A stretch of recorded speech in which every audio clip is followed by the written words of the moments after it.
Hey YouTube, this is Zach with Achilles Financial, and today we're going to be talking about JP Morgan. The reason why I want to talk about them is because they have earnings coming up as soon as next week. So that is going to be announced on Wednesday, April 13th, and that expectation is going to be, I would expect to be a little bit closer to $3 per share. Now, this is a company that has continued to perform very, very well over the course of the past few years. However, on March 13th, almost calling kind of the last level that we were at right here, I created a video that essentially highlighted my expectation that I expect banks to be going through a little bit more of a tougher time period. Now, since then, the entire market rebounded and performed very well, and we're back to that same time period. And this follows them having just paid their $1 dividend. So some of the things that I want to look at as we're tying in to JP Morgan, as well as their CEO Jamie Dimon, who just released his annual shareholder letter, which if you are involved in the markets, I highly recommend that you read, especially if you are in the financial sector. Some key items to note is that the company continues to do very, very well in terms of shareholder value. At this point in time, they currently have 2.9 billion shares outstanding. They are continuing to buy back tens of billions of dollars worth of stock on a quarterly basis at this point in time. This has led to their earnings per share to be north of $15 per share, despite the fact that the company has continued to decline in overall income, largely due to the low interest rate environment. This has led to them having a very attractive valuation at a PE ratio of 8.86% or 8.86 times earnings. They also currently have a 3% dividend. So if I think that these are if I think that the stock right now is such a valuable asset, why am I saying that I think there will be continued pain ahead? Well, a few key items to note. The first is that when we're looking at how stocks, in particular banking stocks, make money, the first thing is going to be interest rates. So this is something that I expect to be a good thing. That being said, with the rise in interest rate, we would expect to have an increase in their interest and fees on loans. You can see that overall interest income associated with the bank is still below what it was in both 2020 as well as 2019.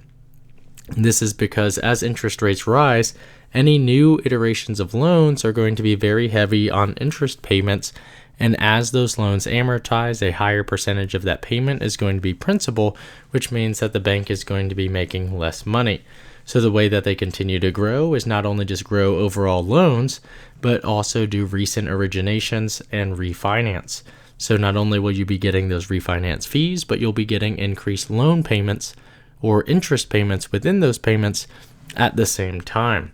So because we're not going to see any real high interest rates until most likely 2023, I don't expect this number to continue to grow at any rapid level. That being said, the bank is going to continue to reinvest into their own stock by repurchase agreements, as well as hold large amounts of capital. So one of the things that I would highlight is these banks, and JP Morgan in particular, will continue to tout their financial, or rather their fortress balance sheet. As such, the company will continue to hold a very, very comfortable level of capital.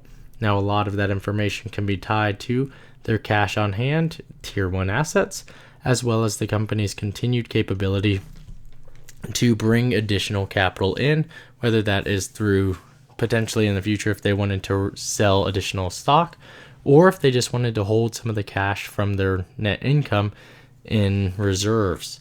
Now, speaking of reserves, one of the things that I expect to be a negative impact is the company was able to have record profits last year because they released a large amount of the reserve. Now, the reserve for bank stocks is when they are holding some of their cash or income back associated with potential losses in the future. So if the bank thinks that people are not going to be paying their losses, they will increase their reserve. That's one of the reasons why there was such a large increase in the overall reserve in 2020. As that reserve increased, we did see that the bank saw that there was significant efforts on the stimulus front, and as such, that was mitigate potential losses, and they reduced their overall allowance at that point in time, leading to record net income. So one of the things that I expect going forward is that the banks could have additional losses that they did not experience in 2020 and 2021. You can see that could potentially happen due to the quantitative tightening environment, which will slow down spending. We've already seen in multiple revisions to GDP estimates, lowering them, and I expect that that could potentially lead to pain on the macroeconomic scale, depending on how aggressive the Federal Reserve gets with tightening the balance sheet. So all that being said, I think that we're in for additional pain associated with our banking stocks.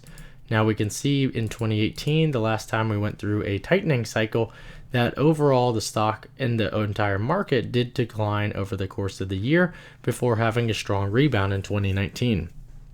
For that reason, I think that the stock does have the capability to, despite having a weak year, could potentially have a strong rebound the second half of this year or next year, depending on the macroeconomic environment. That being said, I'm just some guy on YouTube, and my word should not be construed as financial advice because I'm not a financial advisor. If you find this content helpful, please leave a like and subscribe. Let me know what questions you may have in the comment section down below, and I look forward to talking through this. Thanks. See you later.